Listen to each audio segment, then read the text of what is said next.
And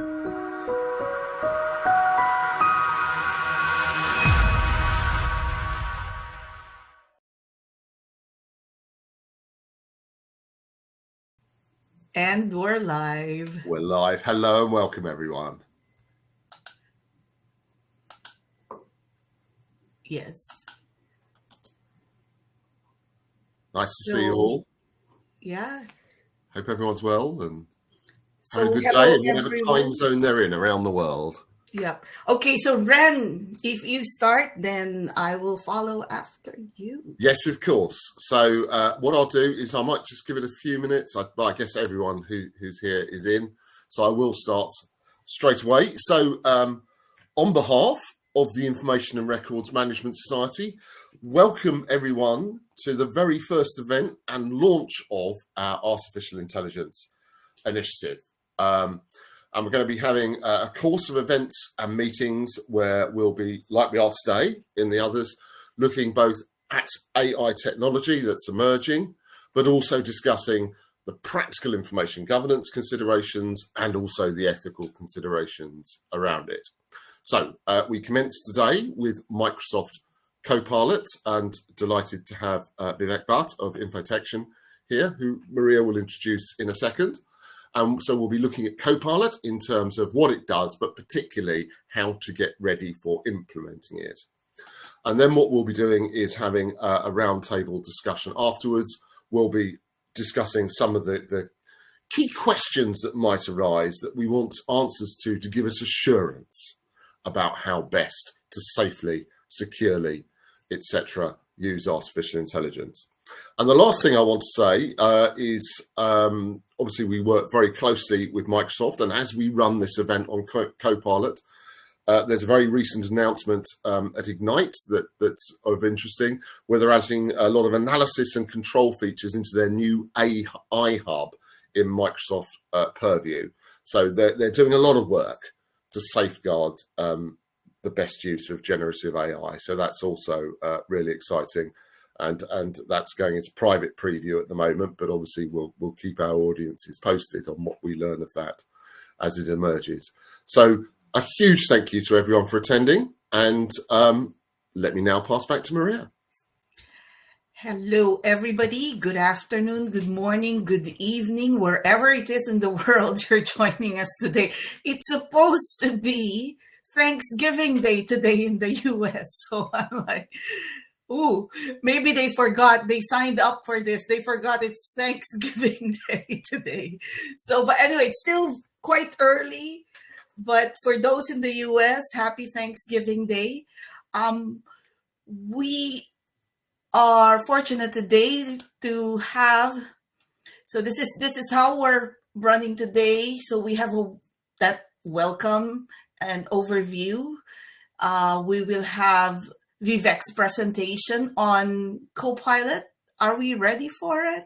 And we will have a roundtable. Now, in terms of the IRMS AI Initiative, we have, of course, Ren leading us in IRMS, but also from Informu, myself.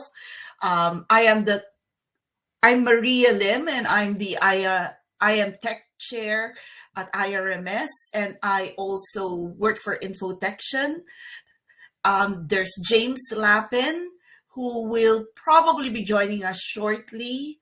IRMS and Loughborough University. He also, and there he is. As soon as I gave his name, Loughborough University, and he does a lot of advisory work for Central Gov as well. Well, I work for central government, yeah. There you go. And of course, last but not the least, definitely very rare moments for us to see Kim Pearson is IRMS as well with IM Tech, and is the IT and Information Governance manager at University of Cambridge Girton College. So these are the people you will be reaching out to for the IRMS AI Initiative. Now, before I hand you over to Vivek, one of the things that I would like to say is I've always mentioned in a lot of our talks, and if you have been attending a lot of IM Tech's information, I always say, you know what? As information professionals, this is the information age. This is our age. However, as a profession, we have been plagued by so many challenges as a professional, considering the fact that we basically hold the key to how we organize information in organizations. We are plagued with challenges of budgets, challenges of recognition, the executive levels recognizing what we do, and the value of what we bring in. And then AI comes along, and suddenly we're put in the fore. And then suddenly AI managers need to sort out these things, make sure that we are ready for all of these new technologies that are coming in, core of which is information and data. So some things that we need to think through as well as within the profession. And this is also why we wanted to launch the AI initiative. This is our age, so therefore we need to have an input into this. So this is the reason why we're thankful for everybody. We had 250 plus people sign up for the AI initiative, and we're really excited about that. And of course, you here, there's roughly around 300 plus of you, and thank you so much for that. So let's move on to our next one, and the one that's quite informative. So our speaker today is our resident genius at Infotection. Vivek Bhatt is a very, very quiet person who is so full of knowledge in everything Microsoft 365. He is CTO of Infotection, and everything in our profession is key to the knowledge that he has in terms of technology that over the years he has gathered, and the relationships he has. Even Microsoft engineering has quite a big respect for Vivek, and I have seen that personally. So without much further ado, that's Vivek Bhatt of Infotection. Well, thank you, Maria. Can I just do a mic check first? Am I audible? Yes. Okay. You built me up so much. I I now have to live up to that expectation. So let me share my screen, and I'll do a quick check on my screen as well. Uh,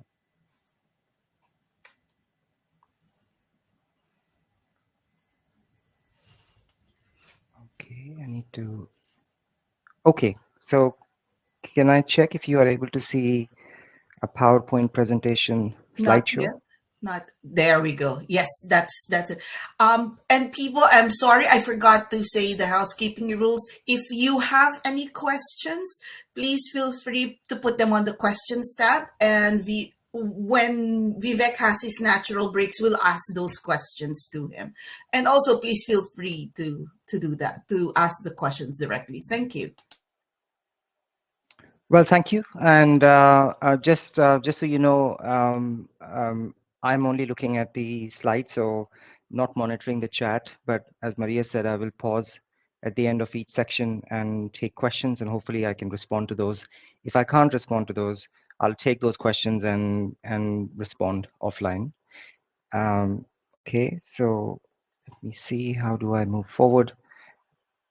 Okay, so agenda for today, for my session, I think I have about half an hour, 40 minutes. So I'll try and stick to that. First, I wanted to start the session by a general introduction of Copilot for Microsoft 365. So there are several Copilots Microsoft has released. What we're covering today is Copilot for Microsoft 365.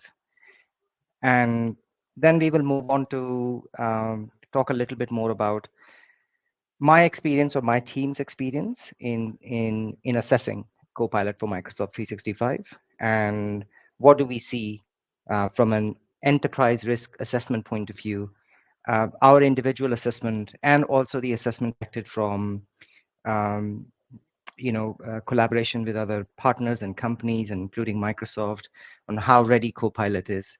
Not from a scalability performance point of view, but really from a point of view that how ready it is in terms of leveraging and meeting the requirements of a company, which is security conscious, which is looking for leveraging technologies which meet the privacy regulations, security requirements, etc. And also, of course, from a cybersecurity point of view, keeps an organization's data safe in context of how they want to manage it.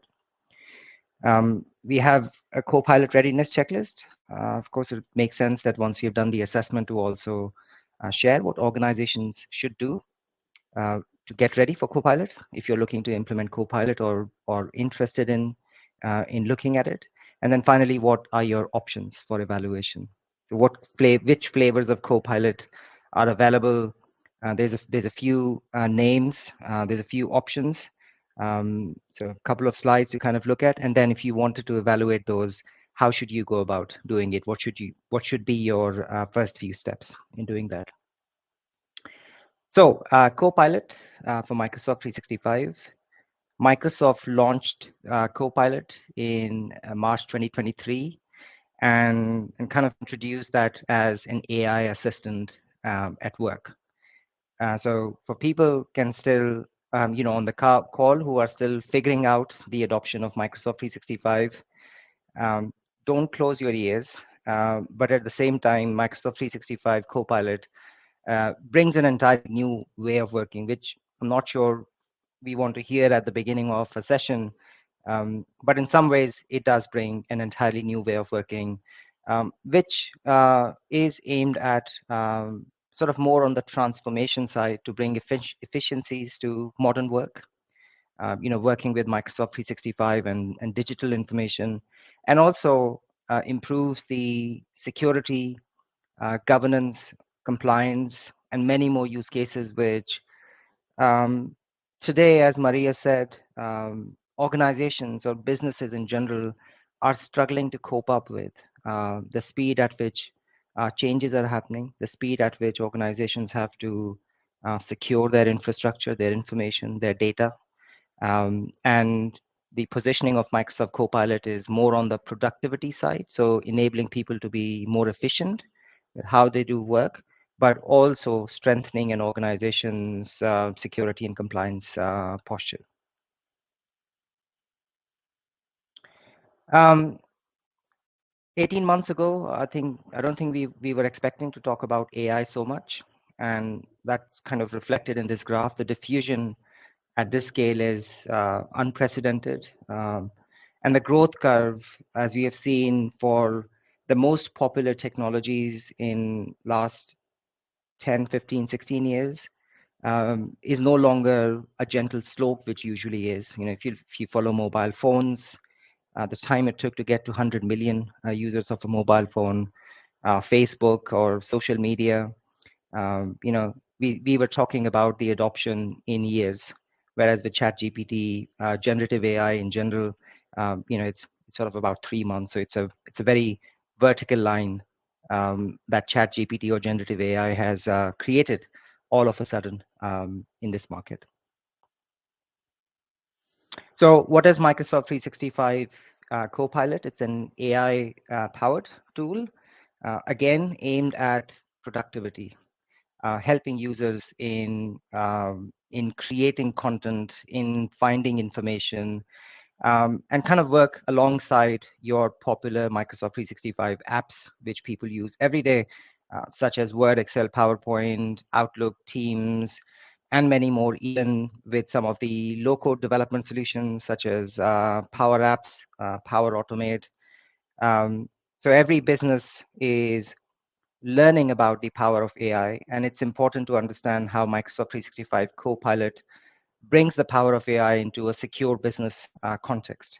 So we have all played with ChatGPT. We've all seen ChatGPT and how it responds to prompt-based interaction with a kind of like a search engine.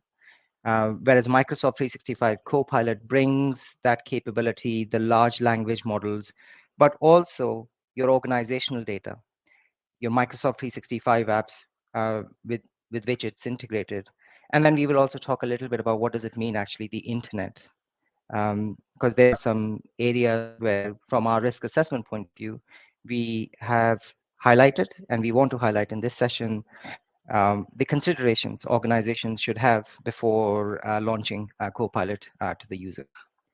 So overall, Microsoft 365 Copilot combines the power of large language models integrated with Microsoft Graph. So that's really important. Whereas with ChatGPT and other generative AI solutions, you you use them in context of the organization outside of the organization.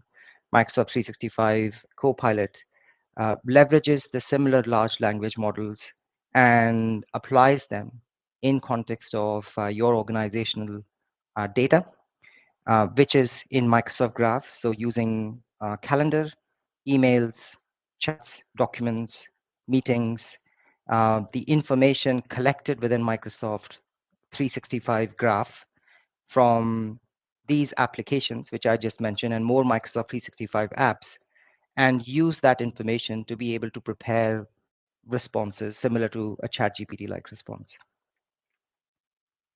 So overall, Copilot is integrated into Microsoft 365 in two ways. First, it works alongside as you use these applications. So it's embedded in the apps which all of us use on a regular basis: Word, Excel, PowerPoint, Outlook, Teams. It's kind of a daily thing that we use. So from a Microsoft point of view, by integrating Copilot into these apps, people can be more creative, perform analysis much quicker within Excel, and also be more expressive, kind of designs and more visual design recommendations from Microsoft Copilot when you're creating PowerPoint presentations. And then the second, Microsoft 365 Copilot is built on Microsoft's security solution. So security, compliance, privacy, responsible AI, those are kind of the pillars. Copilot inherits your organization's existing Microsoft 365 security, compliance and privacy policies, and your data within Microsoft 365 subscription is logically isolated and protected within your Microsoft 365 tenant. So it's always within your control, which is all great to say this, but it is your control, which means you need to think about security, compliance, and privacy controls, whether they are applied within Microsoft 365 tenant or not. So from my point of view, this is a very important point to underline, because by design, Copilot respects user-specific and group permissions to any content or information it retrieves. And it will only generate a response based on the information that users explicitly have permissions to access. So if you can access an information, Copilot will have access to information when it is preparing a response to a prompt or an interaction with you. And so I want to just underline the explicit part of this. So explicit permissions is where I have seen significant concerns, as many organizations have a very high percentage of open access to data, not by design, but through practices or M365 configurations, which when configured were not appreciative of such a capability, that such a capability will be able to access that kind of information. So again, another example, Microsoft 365 allows you to classify teams, for example, Microsoft Teams, to ensure the right people are in the right conversations. But if we were to ask here, how many organizations have a good control on Microsoft Teams security? And it was only 18 months ago, I think I was speaking at this roundtable talking about the Teams sprawl. And I'm still seeing that many organizations have several public teams. So even if you are not going and accessing a public team, but the fact that it is a public team, it gives Microsoft 365 Copilot the mission to be able to access the data which is in that public team and use that to generate a response. Um, another another example that if you are a Microsoft 365 E3 or a business premium customer, then it includes important capabilities such as sensitivity labels, retention policies, retention labels.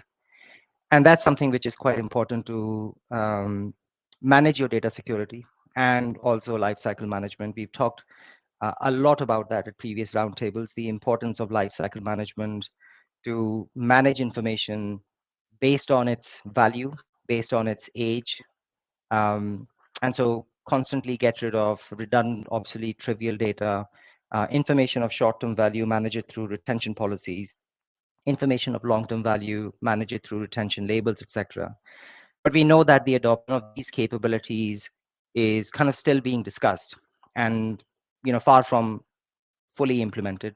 Only some organizations have consistently implemented um, retention labels, retention policies, sensitivity labels, and each one of these play their part in how Microsoft 365 Copilot can be made effective in your organization.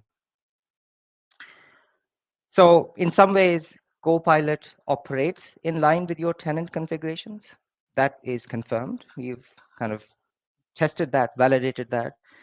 But it does require having a governance baseline which will ensure that the index or the data index which Copilot is reasoning over the set of business context and content that it will surface um, to ensure that it surfaces the most relevant and actionable information to users. And I have some examples later on in the next section where we have done some risk assessment of Copilot against several scenarios and our findings related to those.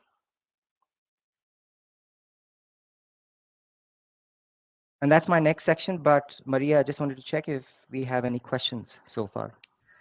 Well, there are two questions. One is, can Copilot read data in non-Microsoft formats like PDF? That's the first one. The second one being, I think it's the value. What is the role of AI in regulatory compliance? So those are both very interesting.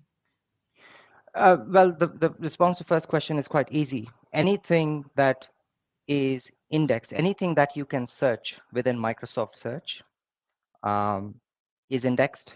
Anything with Microsoft indexes, Copilot is able to read. So it is not limited to just Microsoft Office file formats, PDFs, images, anything that is indexable within Microsoft platform. And there is a wide variety of file formats which are indexable. Copilot has access to those. I guess the second point in terms of the role of AI in regulatory compliance, I think there's kind of two sides to it.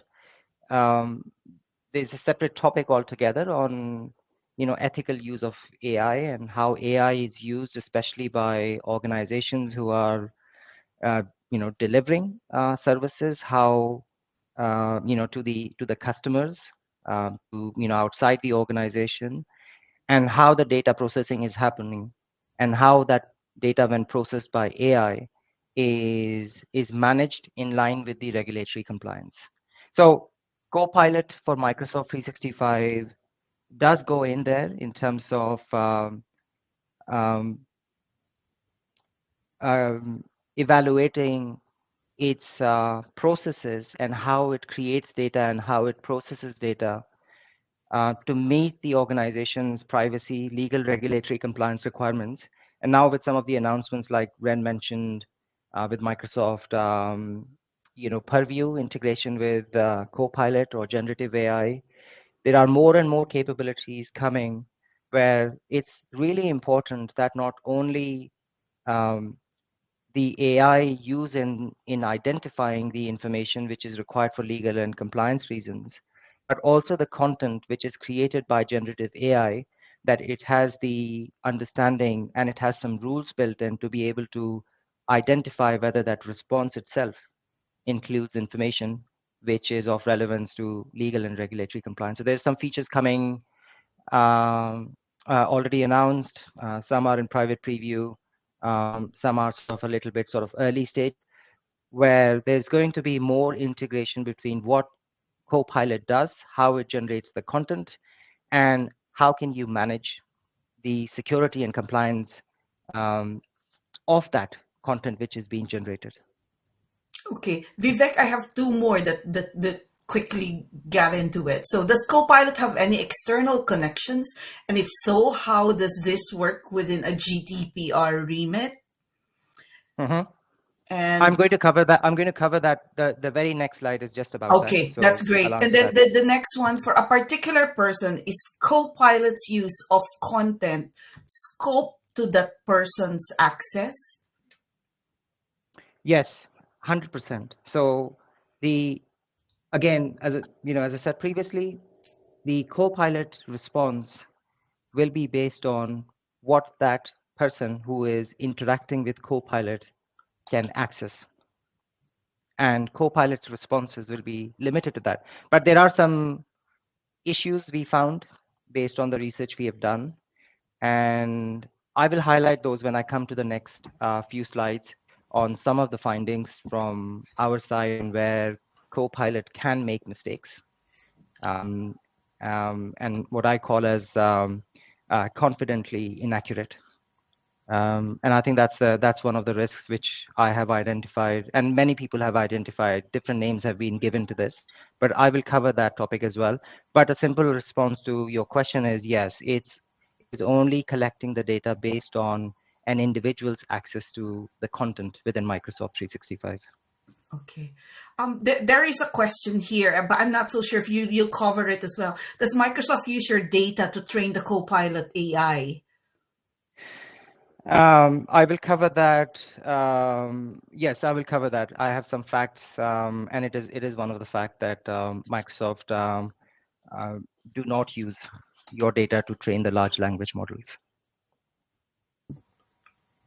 Okay. Sorry, Vivek, very quickly, but I think you're covering it. There's one more about when's Copilot expected to be generally available on the market, but I think you're covering release schedules and things, aren't you, later? Yes. Yeah. Yes, exactly. So I'll cover that later on when I come to the evaluation options. Okay. So this part is a little bit getting behind the scenes on how Copilot gets the information, the way it gets it. Quite so you've seen ChatGPT, so it's kind of a very similar experience. So you start with Microsoft 365 tenant boundary. That's very important, that Copilot works within the context of Microsoft 365 tenant boundary. So everything happens within that tenant boundary. That's your subscription. And each organization, each business has its own Microsoft 365 subscription. Copilot is implemented or activated within that tenant boundary. Okay. So the starting process is a user initiates a prompt from a Copilot for M365 enabled interface. It could be a web interface. It could be an Office application. It could be a Teams chat, for example.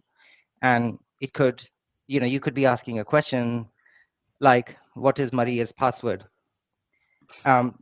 We don't need Copilot for that. We all know what Maria's password is. But what is the help desk number, for example? That is somewhere out there. Usually we go and perform a search. What is the help desk number, or what's going on in the project, etc. So those are the kind of questions we ask. And it's very different, first of all. If you look at your experience in Microsoft 365 search, we very much rely on keywords to find information. Whereas in Copilot, as we've seen already with ChatGPT, we are interacting, we are prompting, we are interacting with Copilot through prompts, through questions, and mostly questions. So So that's kind of a key difference which organizations need to familiarize themselves with and maybe educate their users. So I definitely highlight that later on as well as, as a distinct need for a new kind of training for organizations. But we'll come to that later on. So a user initiates a prompt. Copilot then uses the Microsoft Graph. And I'm going to use a word. Um, it it doesn't mean a lot to end users, but there's something called as a semantic index within Microsoft Graph, which is accessed by Copilot for Microsoft 365. And it uses that semantic index to access all of this data, which you see on the screen. Messages, file share, user information, profile information, all of that is accessible through that index. Now, when it accesses that Microsoft Graph and the semantic index, the first thing it does, it checks the information based on that prompt, but only which a user has access to. So relevant organizational information is then based on that is returned to Microsoft 365 Copilot. So it's the same thing as Copilot is running a keyword search as you would do in Microsoft 365 search against Microsoft Graph. And Microsoft Graph will return all the information to Copilot, which is accessible to the user who is prompting Copilot. Okay.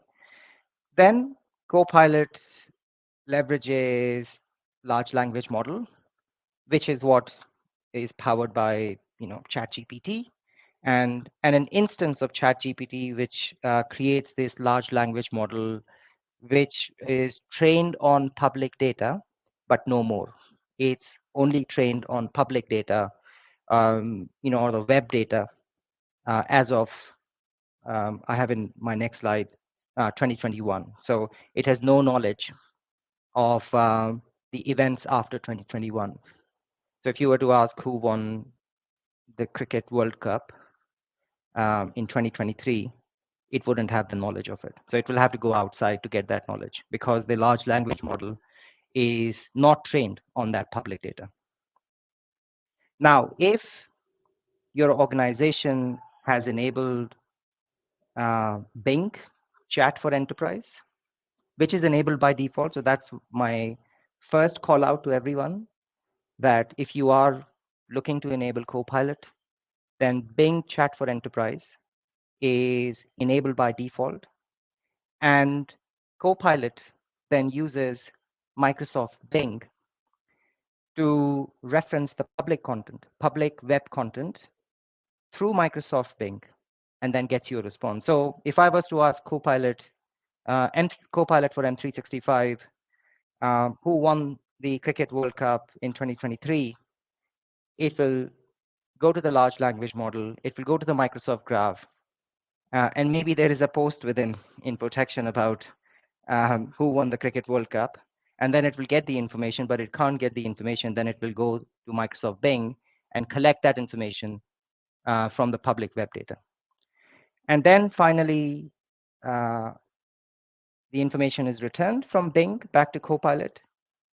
Copilot then prepares a response and anything else that Copilot wants to share, like a link to a document, etc., and presents it back into the same application from where the prompt was submitted. Okay, so that could be, in this instance, a Teams chat interface or a Microsoft Word document. So I hope that's clear. So coming back to the last question, which was, does it go out on the web? It does. In this specific instance, goes out to Microsoft Bing, and through Bing, it runs the query outside, but only if it is active. If it is inactive, then it will only perform its operations within the Microsoft 365 tenant boundary. Okay. Couple of facts. chat data is not saved. So chat prompts, you know, are not stored to educate the large language models. They can't be viewed by Microsoft. There's no eye on access. No one can see your data. So again, it is working in context of your data, your access. Data is not used to train the model. So chat data that you are engaging or prompting, etc., is not used to train the large language model within Microsoft 365 Copilot, and none of that data goes back out to Microsoft, where Microsoft is bringing new features, capabilities, or improvements. As I said, large language model was trained on public web data up until September 2021.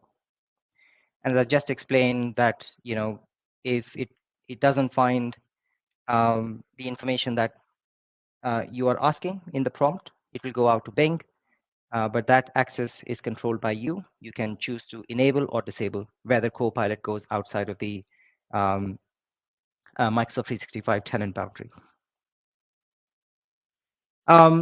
Bing Chat for Enterprise is not covered by the Microsoft EU data boundary commitment. So this is an important point to note, that while the prompts going through Bing are not saved, so when Copilot sends a search query to Bing, it does sends the data out. So me asking who won the World Cup in 2023, no problem. But me asking something sensitive information in Copilot, and Copilot can't find that response and going outside of the organization to find that information, that has that question or that prompt information send as a query to Bing outside of the organization. So when Copilot sends a search query to Bing, it's important to note that the user and tenant ID are not included in the search. However, organizational data that user can access will likely be included.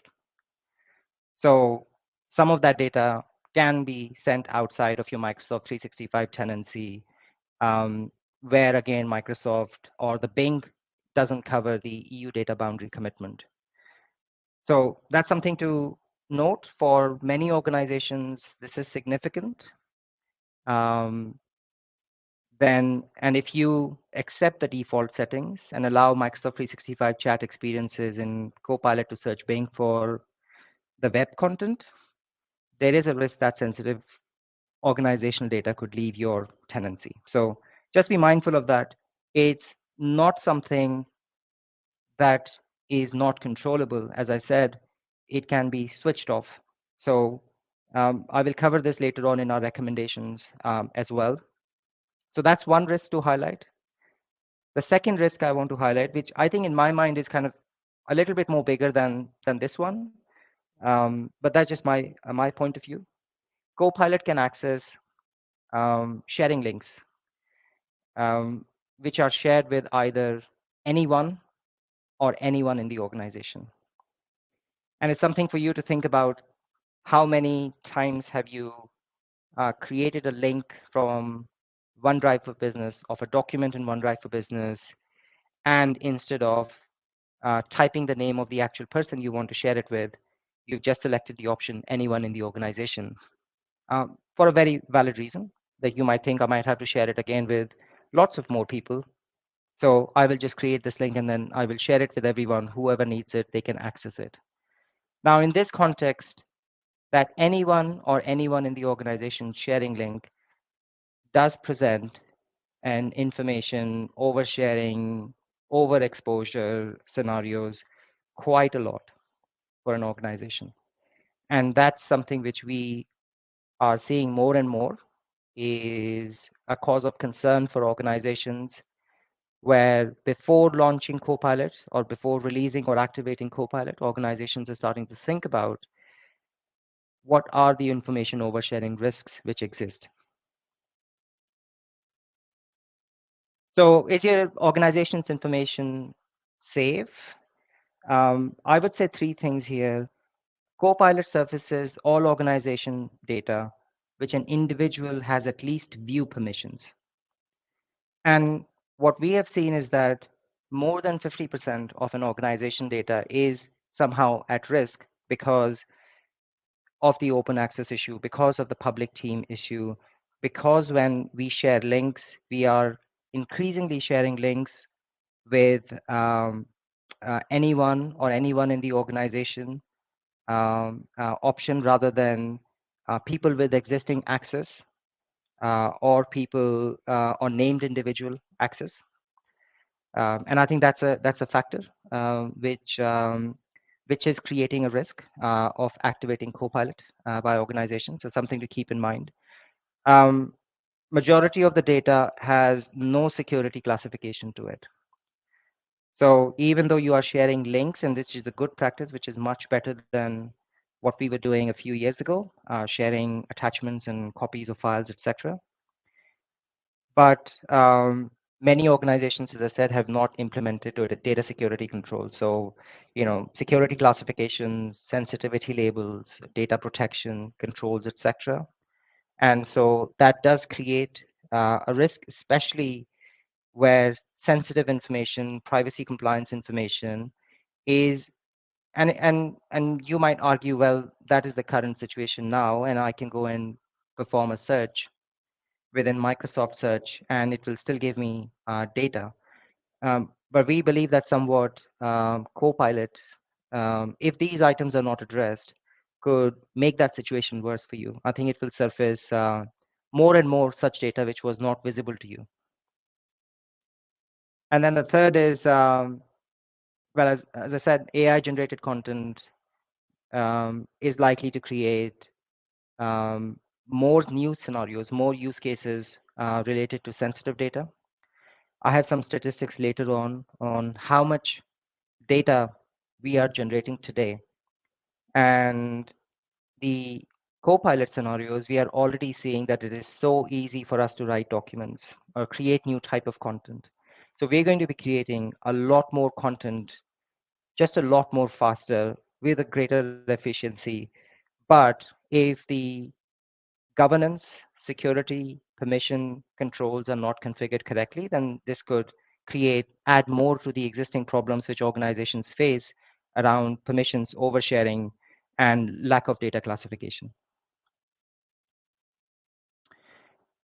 We also, in this assessment, link all of these concerns back to a Microsoft paper, which provides a similar concern. So these are not concerns related to Copilot, but these are concerns which organizations should think about, should plan about, and should look to remediate before activating Copilot.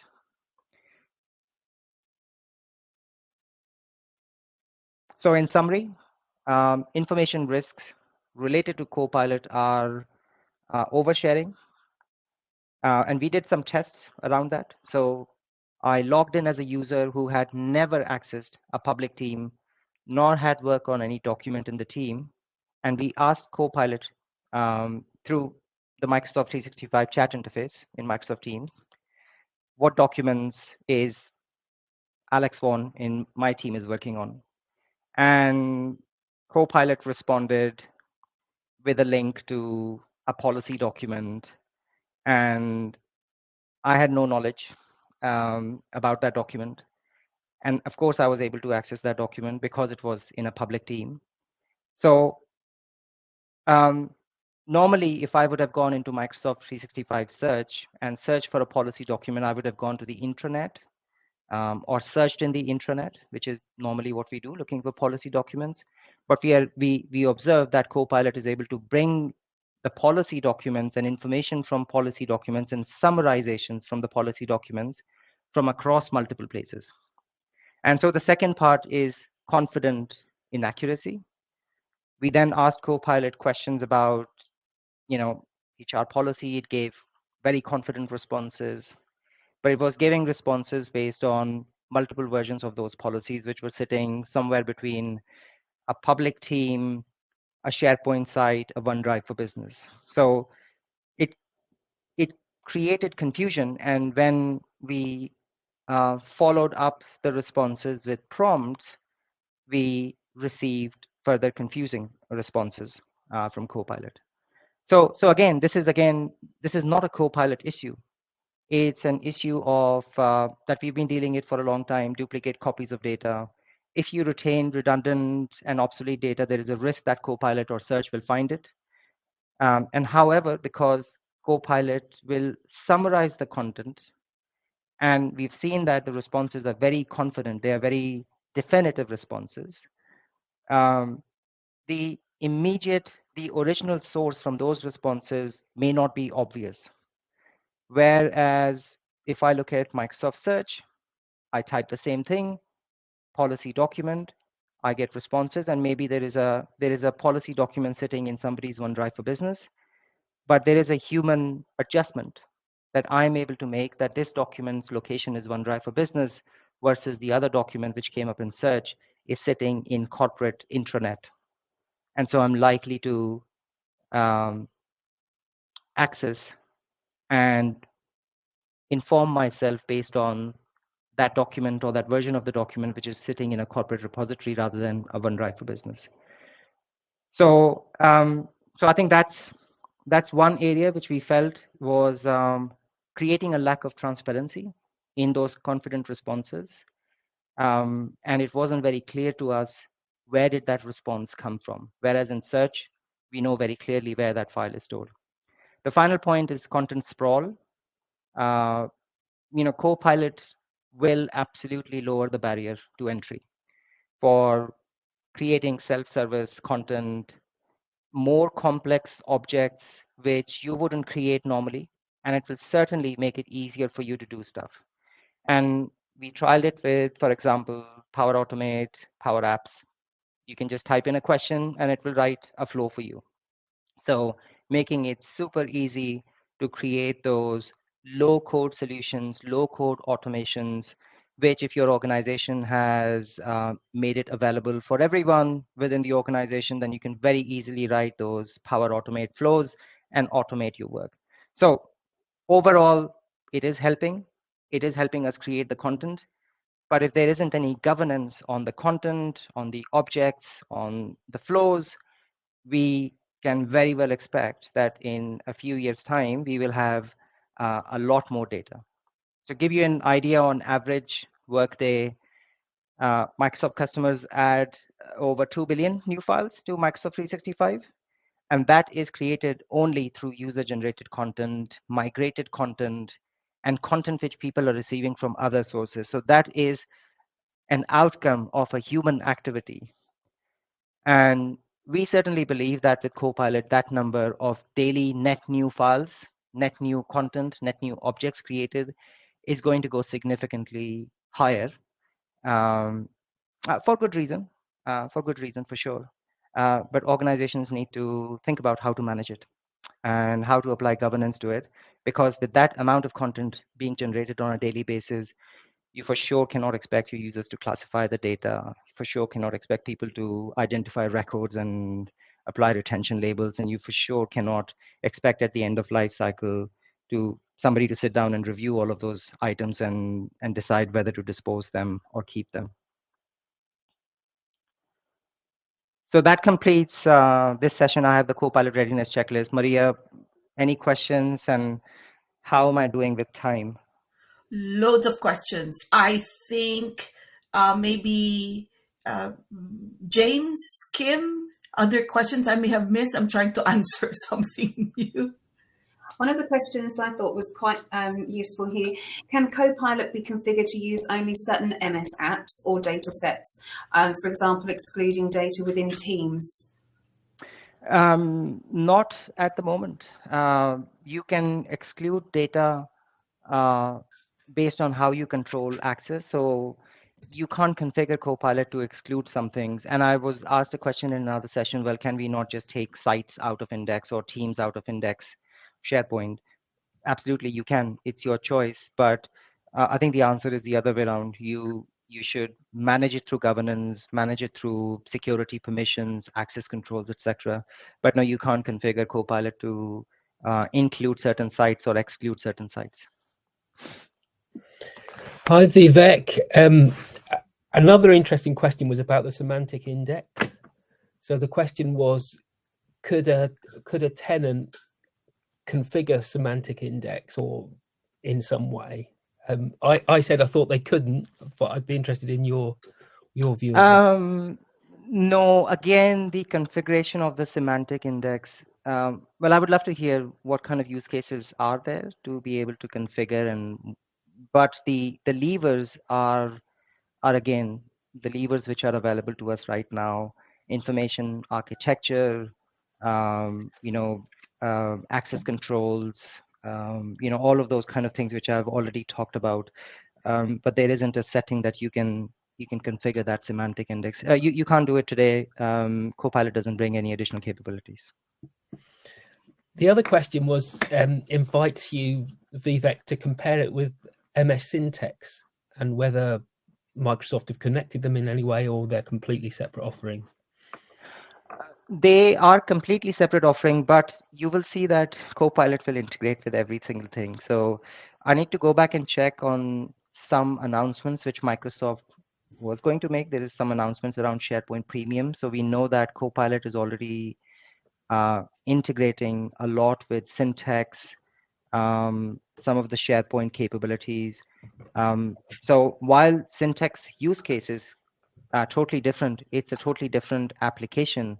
Syntax will bring elements of Copilot to make the certain activities such as model creation, etc., a lot more simpler, where maybe you can inform Copilot and it will create a model for you. So yeah, you will definitely see an integration between Syntax and Copilot. There's loads of questions here, Vivek.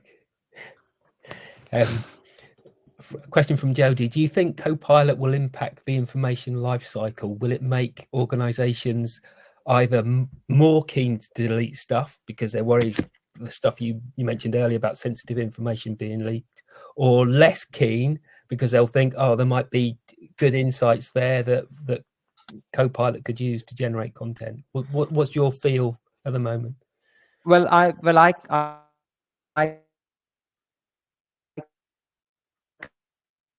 compare Delve, if you remember Microsoft Delve, which was dead and very, very, very quickly because it was surfacing all sorts of information which organizations didn't want it to surface. So in my mind, I think there's kind of two things which organizations will do. They will either not opt for Copilot because it is creating so many, because they have these concerns. But certainly the customers we are engaged with, or the customers I'm advising, there is an increased propensity towards rot analysis, duplicate analysis, and deletion of that data, and use that as an opportunity to spring clean. Some of the customers call it as part of the internal marketing.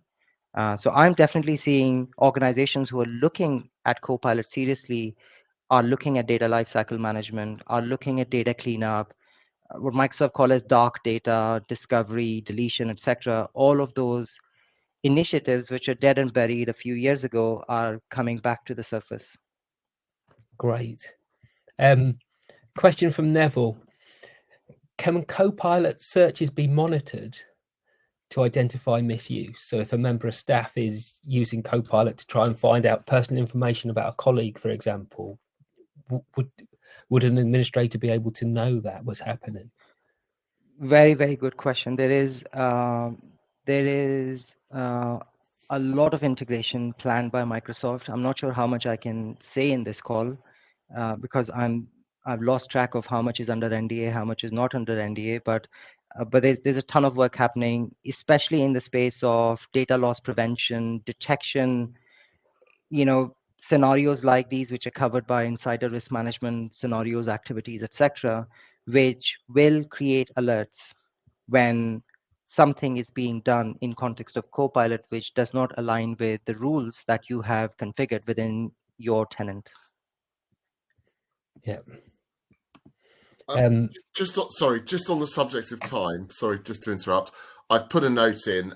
We had our contingency that we'd go on till 4:30, so I think we're probably going on until 4:30 because there's so many questions and there's more slides. So just wanted to say that, if that's okay.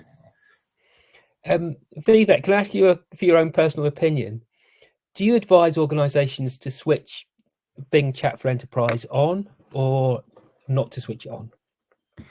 I'm covering this later on. I'll give you the answer now. I'm advising customers to not switch it on, purely because of the research I shared with you and the outcomes I shared with you.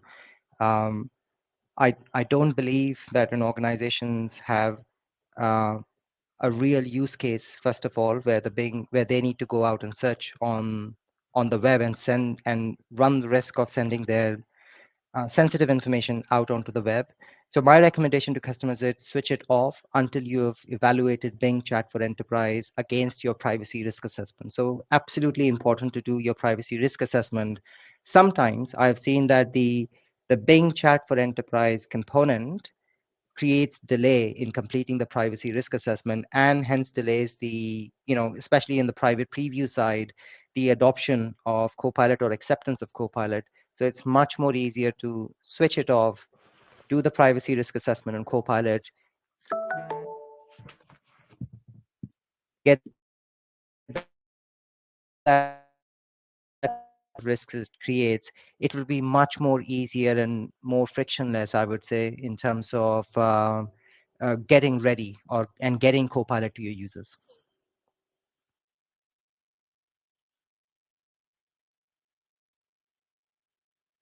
Any other questions?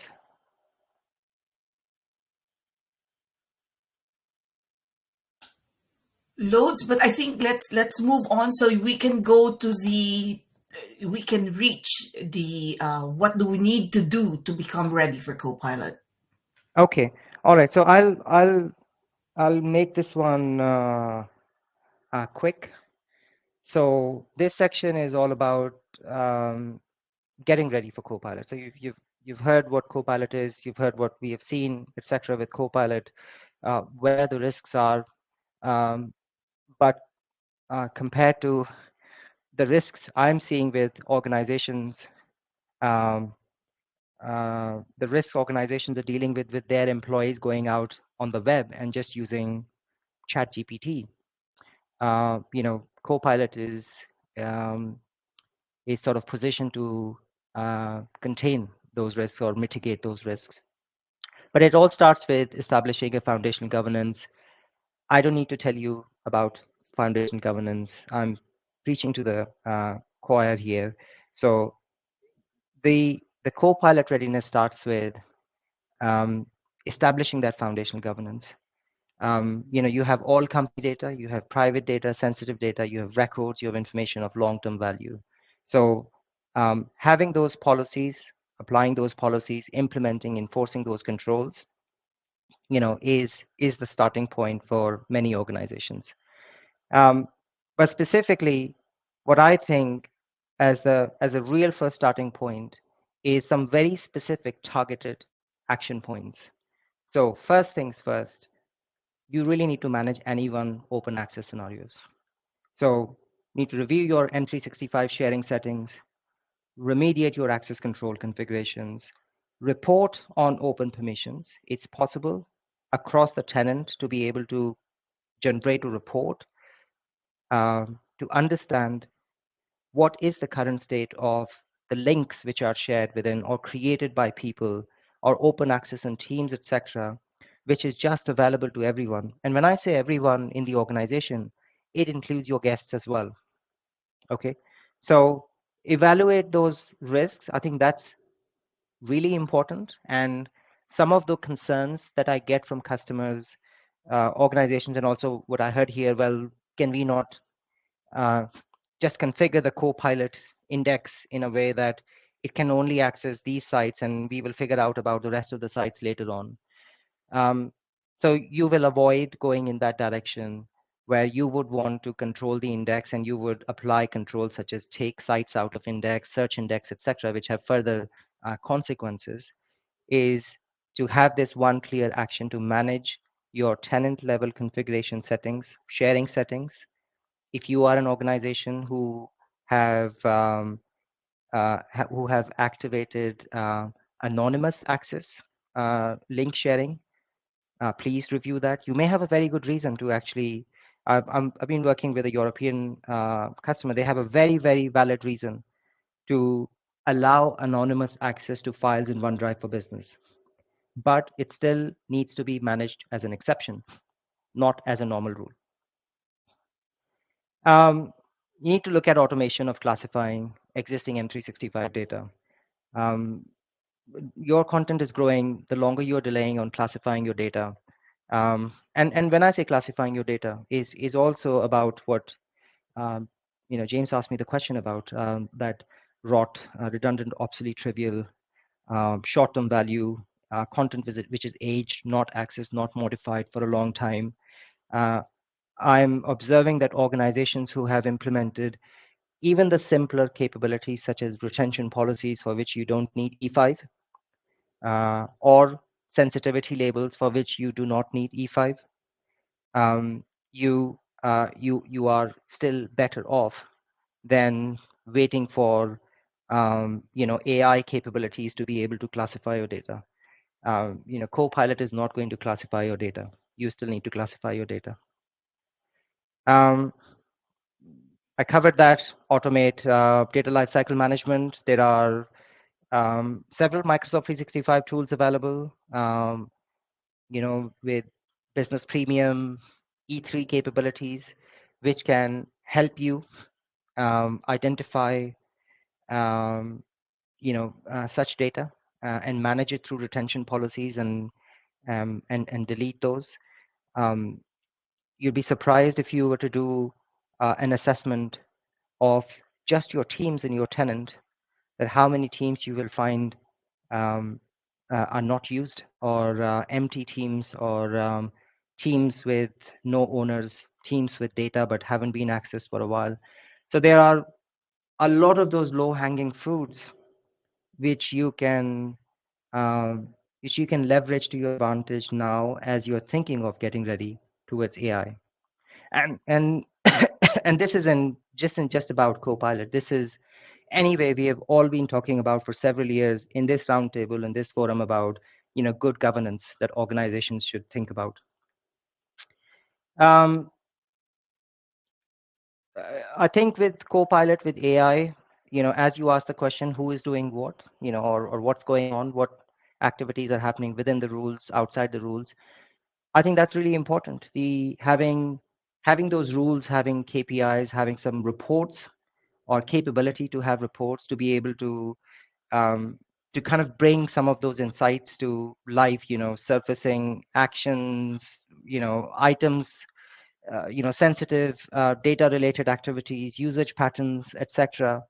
I think that's something which organizations should think about, maybe not implemented. Maybe think about as part of your strategy, do you have the KPIs that you would like to measure? And with all the changes which are coming through the low-code solutions, Microsoft Copilot, some of those tracking those KPIs will eventually become easier, but you've still got to start with what is it that you want to measure.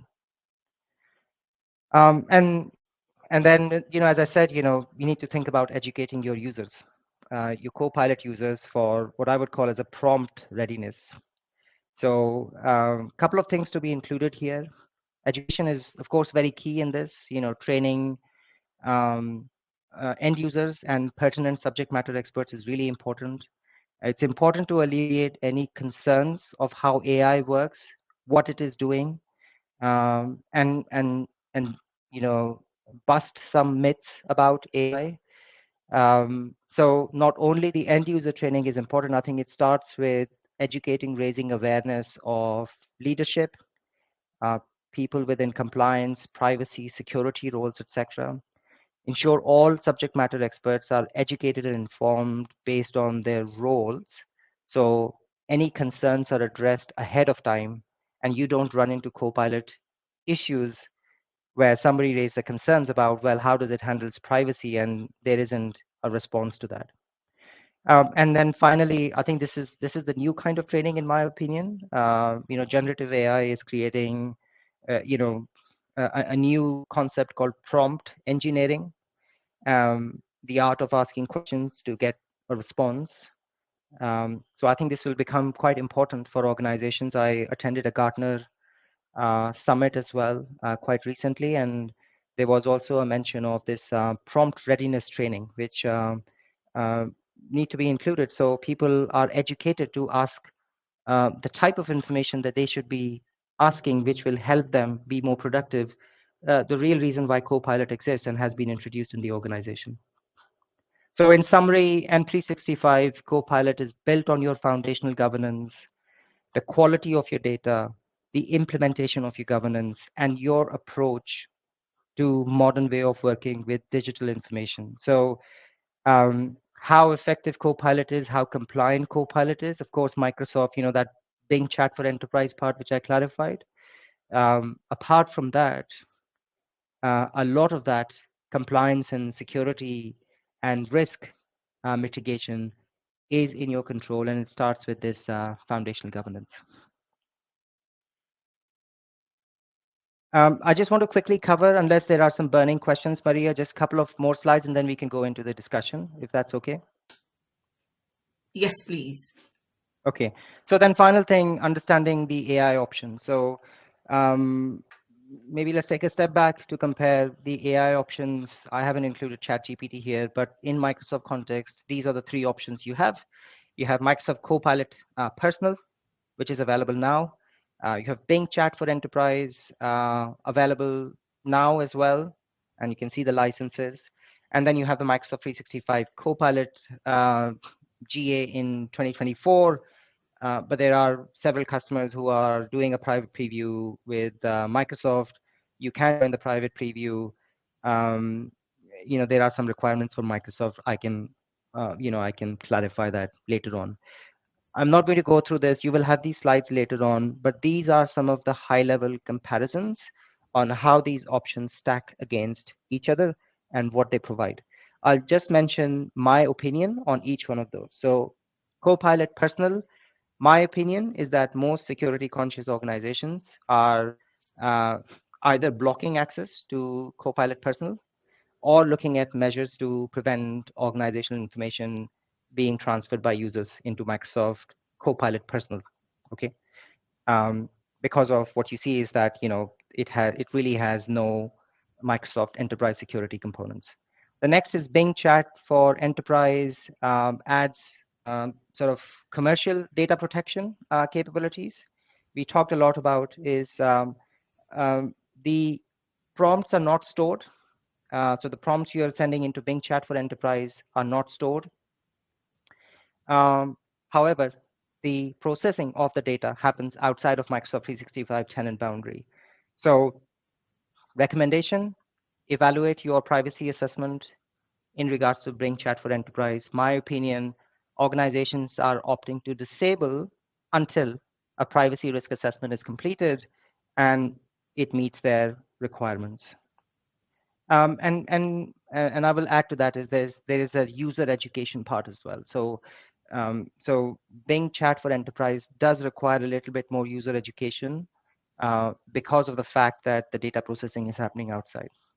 Finally, Microsoft 365 Copilot, I talked a lot about it. My opinion is that organizations are opting for doing a pilot, pilot with Copilot for specific use cases. So there's a number of those. I have a slide here where some of those use cases are highlighted. And the business case that I'm seeing is especially in favor of offering employees a capability which otherwise will drive them to other, open AI, generative AI solutions, which are not necessarily suitable for enterprise, compliance and security. Okay, so my recommendation or in protection recommendation is three things: standardize Microsoft 365, protect your sensitive business data, and empower your employees. The policy, the support, prompt engineering training, etc., so that people are aware of what is the acceptable use of Copilot within the organization. There's some common use cases. In the interest of time, I will skip. I think final thought from me, the more powerful the information retrieval tools are, which Copilot is certainly the most powerful tool we have seen, it puts more responsibility on information governance managers, compliance officers, etc., this group effectively to have an effective information governance program, to have those controls and permissions management sorted in place. So as Maria said, it is our age, our time, and time to sort of put information governance, on the map. Because if that is not the case, then you are not going to get the value out of Copilot, and people who know the pricing of Copilot. Some might say it is eye-watering, but nevertheless, I think overall, to get the maximum value out of solutions like Copilot, we're still talking about having that foundational governance. Some call to actions, just very, very quickly. I think the first thing right now, at least from my point of view, what InfoTection is offering to customers is that Copilot readiness assessment. As part of that, you get a sort of a report from your tenant assessment, which gives you, in my mind, is a very important tenant oversharing report, both internal and external sharing, which organizations do not have right now on how links are being shared. Perform an identity governance benchmark against your tenant configurations against recommended configurations for customers who are now feeling ready for Copilot, and then a recommended action plan for Copilot readiness. You can build on that to have your own program to remediate workspaces, design and implement your foundational governance. You are already doing it with Microsoft Purview or other solutions, and design a mandatory training program.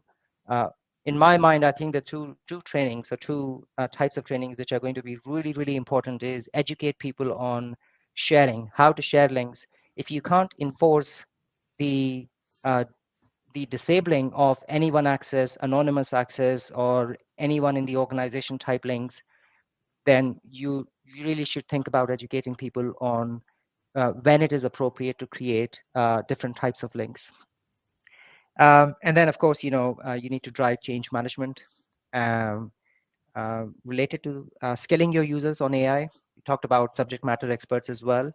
And I don't think many organizations have this right now, a generative AI acceptable use and governance policy.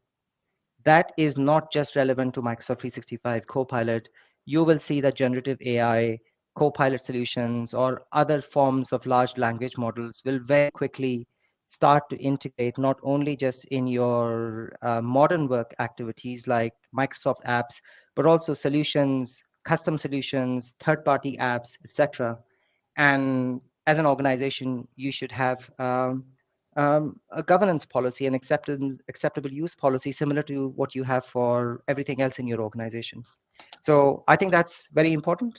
And then you are ready to kind of unlock Microsoft 365 Copilot, in my opinion, for selective use cases. I don't think many organizations right now are kind of just buying for everyone.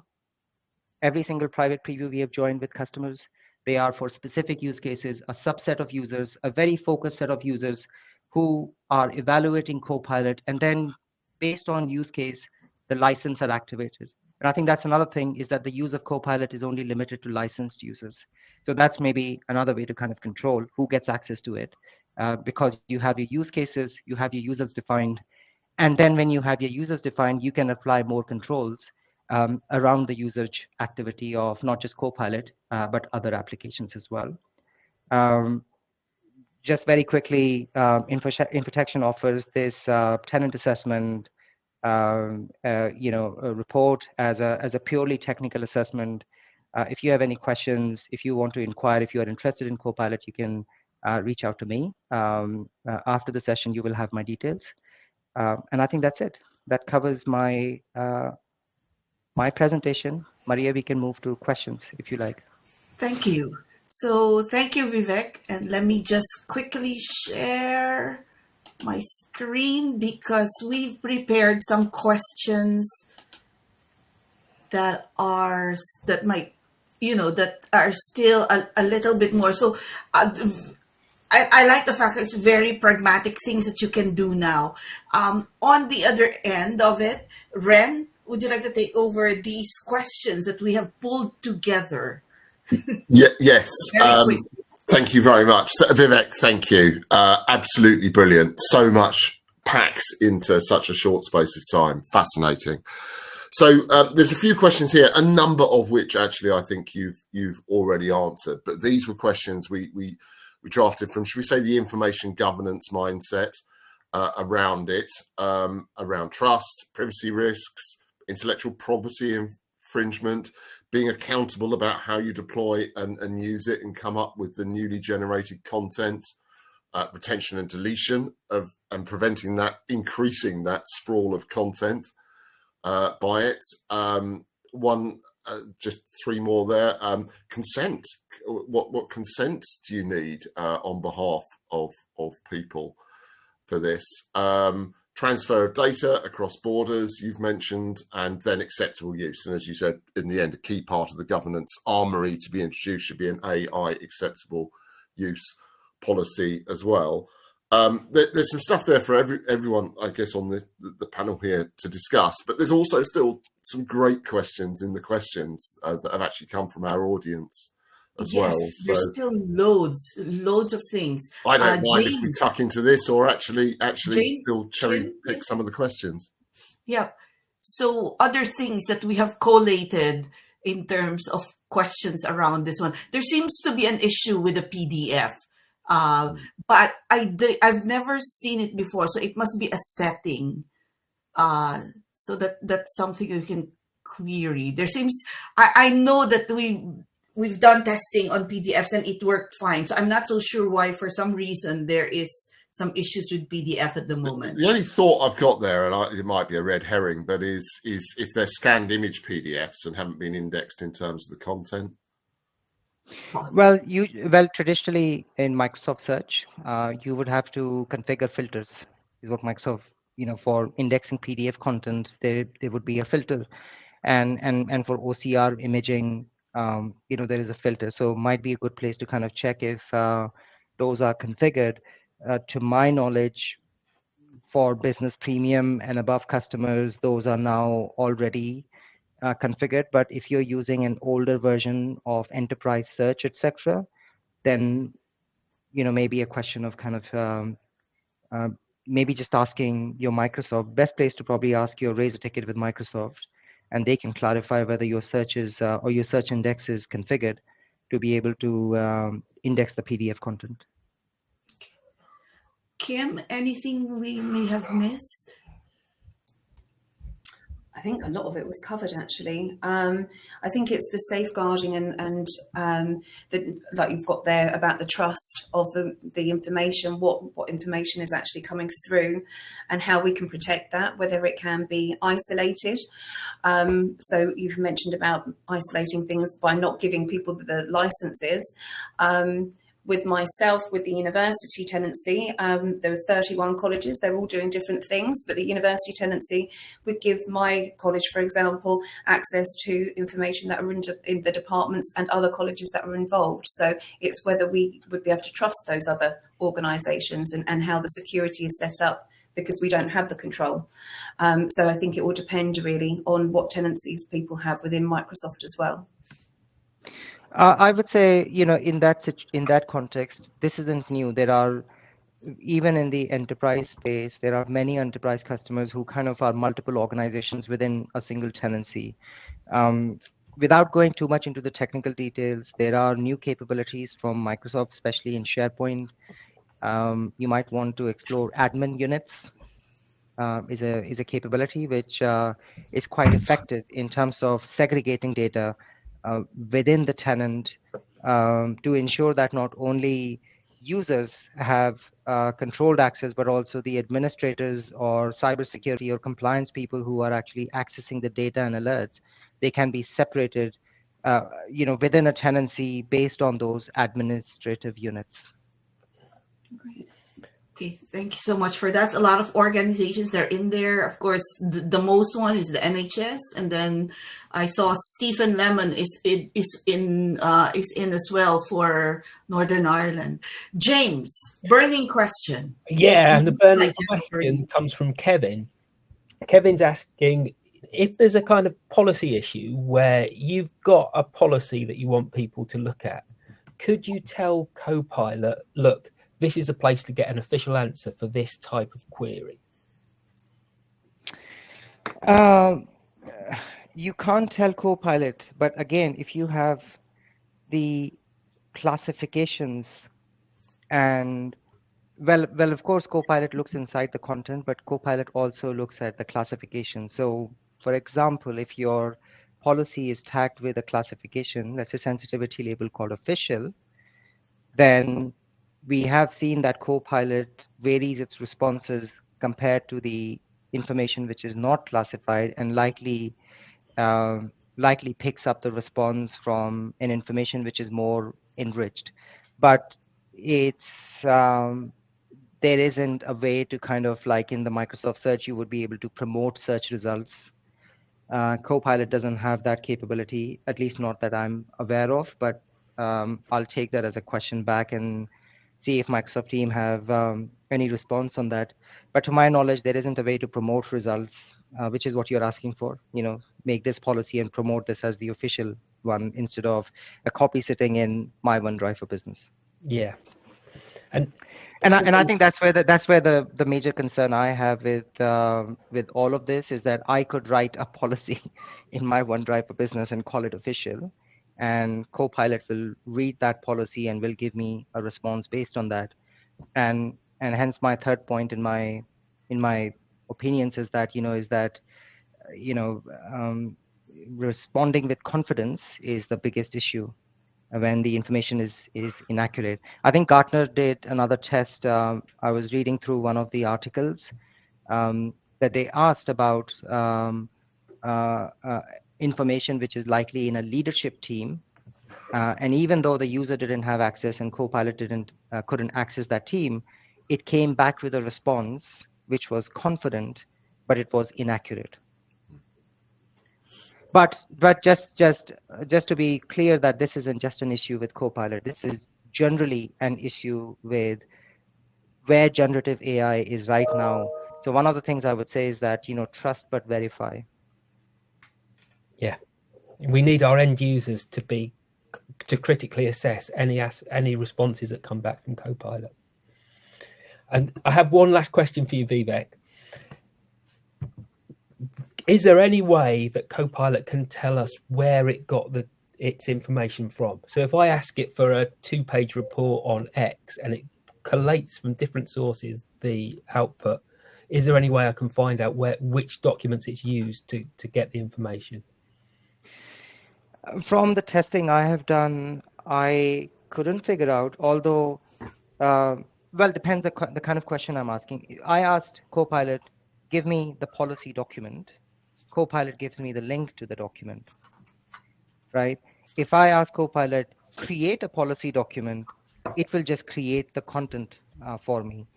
So I think sometimes we are still doing the testing, and I think what we're figuring out is that the art is also in asking the question. Yeah. So just interestingly on that, Vivek, could you say something like, I need a new policy document on X because we don't have a policy, but I want it consistent with the templates and policy standards that we have established here, to give it in that sense that you're asking a question that gives it a hint about something you want in it? We'll have to test it, but I imagine that we can tell Copilot, give me a policy document based on the policy document based on this policy document, Yeah. and then it is going to it has a reference which I've provided that in my prompt to be able to find it. There's a ton of that analysis to be done with Copilot. But as I said, there's some of those things which you can already do right now, which you should do anyway, regardless of whether you are implementing Copilot or not. Okay, there's a lot more of information that we need to be sharing over these. This is why we had to do an AI initiative, because this is not just a one-shot deal. This is another one of those key milestone in our profession that we need. It's not, one session is not gonna answer everything that we need to do. This is going to be a progressive learning that we need to have as all of these is introduced into the spaces that we manage, the information, the data, and everything else. So, Ren, we have 4 minutes left, and We do. And we are very, very grateful. We are so grateful for everybody. Please always be there with us. If you wish to reach out to Vivek directly, you can do that. You can reach out to us at IRMS as well, and Infodection as well. Let me just give you some sort of events and all that. Now, February 2024, those who have signed up, there are 256 of you who signed up for the IRMS AI Initiative meeting. We've seen how big this is. This is just an entry into how big this will become. Because there's a load of you, what we're trying to do is make a grouping out of the initiative. So we will have a focus on technology, we will have a focus on regulatory, and we will have a focus on ethics. And then we will, what we hope for is pull all of that together as part of this initiative that we are starting. So that's first meeting, February 2024. Now, on March 2024 is our second public event. This is a neutral initiative. So we're hoping we could get another technology in. As you know, we do work very closely with Microsoft, but we also work very closely with Google. So we're trying to see, to look into the readiness of the Google offering. And James, I think it's Duet, right? Is it Duet? Or yes, it's called Duet. And Bard's the model behind it. Yes, so it's very good if we can compare all of these things and we get a head around it. Of course, the annual conference and the IM Tech Summit. On the IM Tech Summit, we have machine learning and AI as one of the tracks as well. So please don't forget that. It's going to be a busy year next year, the IRMS conference here. And one of the key benefits of being an IRMS member is the discounts you get to conference and the discounts you'll get to the additional summit. M365 IM Tech Summit will be holding in Brighton, both in Brighton. Perfect. So thank you very much, Vivek. I hope this is not... Well, this shouldn't be the last time we see you again. You're our foundation of information for us, for the CAB, and especially for this initiative. Thank you so much. So, Kim? Yes? A goodbye and hello to everyone. So thank you so much, Kim, and hopefully we could host something at some point at Cambridge. That would be interesting as well, face to face at some point. Absolutely. That's a really great one, James. Oh, thanks, Vivek. That was brilliant. Thank you very much. I appreciate it. Thank you for listening to me. I hope it wasn't too difficult. So I appreciate it. No, it's really Ren, of course. Another huge thank you to Vivek. Thanks to colleagues here for joining. Thank you to everyone in the audience for joining. And we'll be back soon. And we're going to remain engaged both with the initiative and with further events. So have a great rest of day, wherever you may be. Thank you, everyone. And after I end this event, you will be getting a link to the video recording. Please immediately download that so you have a copy of the recording and you could listen to it. The slides, we will make it available within the IRMS site. But if you're entire straight for it, we could reach out to Vivek and we'll be able to share that as well with you. Thank you so much. And we will see you at our future events. Remember, this is going to be our future. This is very important to our profession. We need to be involved. We need to be heard as a profession. So please join us and we can do this together. We've done so many things together already, and this will just be another one of those.